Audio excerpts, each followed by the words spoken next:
Merci, Madame la Présidente. The logging activities of forestry corporations licensed to cut timber on Crown land are regulated by a 5-year management plan approved by government. J.D. Irving's current 5-year plan expires this year, and they've been pushing for major changes that would take effect next year. We know that JDI has lobbied hard to increase the amount of timber they're permitted to cut down. They included that pitch in their current forest management plan, putting government on notice that they would be looking to increase the amount of timber they're permitted to cut by 34%. I've heard that the Minister of Natural Resources has agreed to significantly increase their annual allowable cut. Madam Speaker, how much of an increase has the Minister agreed to? 34%, 45%? What's the number? I recognize the Minister of Natural Resources. Thank you, Madam Speaker. And I thank the honourable member for his question. Is that what I'd like to speak about today with respect to that question is that the National Task Force on Forestry was just released by the federal government. In that task force, there is conversations about looking at the world's leading jurisdictions with respect to sustainable forest management. In that document, it points out that you do not have to go to Finland to look for the jurisdiction who really has their act together in sustainable forestry management that's balanced. That would be from recreation, conservation, and a vibrant working forest. In that very document, they signaled New Brunswick. New Brunswick is the star with respect to forestry management in this country. That is why we're attracting investment in the forestry sector. That's why we have Interfor investing in New Brunswick. We have Group Labelle investing in New Brunswick, in addition to vibrant companies like Dell. I recognize the leader of the third party.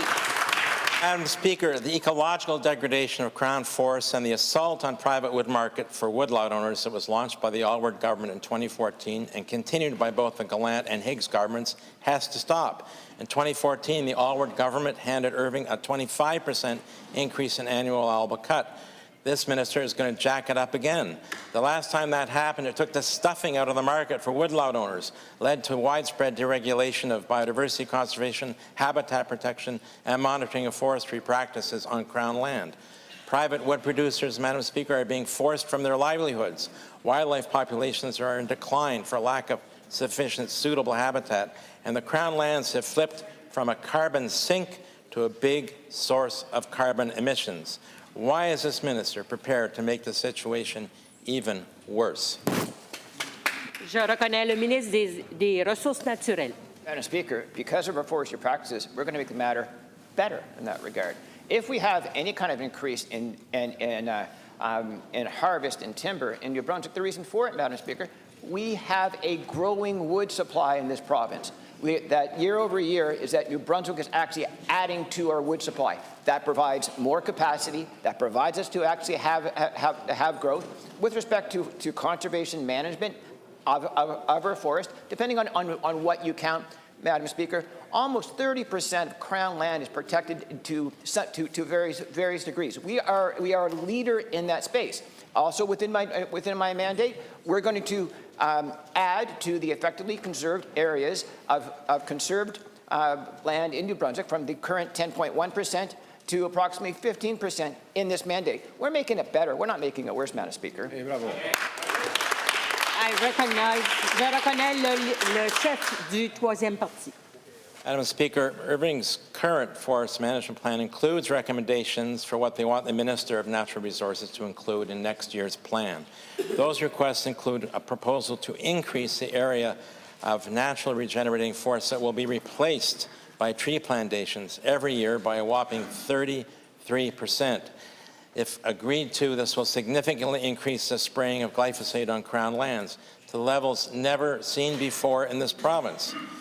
Imagine if you're a hardwood sapling trying to heal the scar left by clear cutting, your life will be a short one. The same thing may be said for wildlife feasting on recently sprayed browse and berries. Can the minister confirm that Irving's new forest management plan will significantly increase glyphosate spraying on their license? I recognize the Minister of Natural Resources. Madam Speaker, there is more than just one forestry company in this province. I don't think it's helpful for us to be able to pick on one company over the other, because our forestry regime that we have in the province is for all the licensees in that regard. With respect to of harvesting, I'd like to be able to point out, Madam Speaker, is that we harvest approximately 1.7% of the forest each year.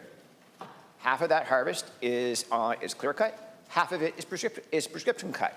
We only plant where we actually we only plant 0.4% of the forest year over year. So it is not accurate to suggest that we are clear cutting areas and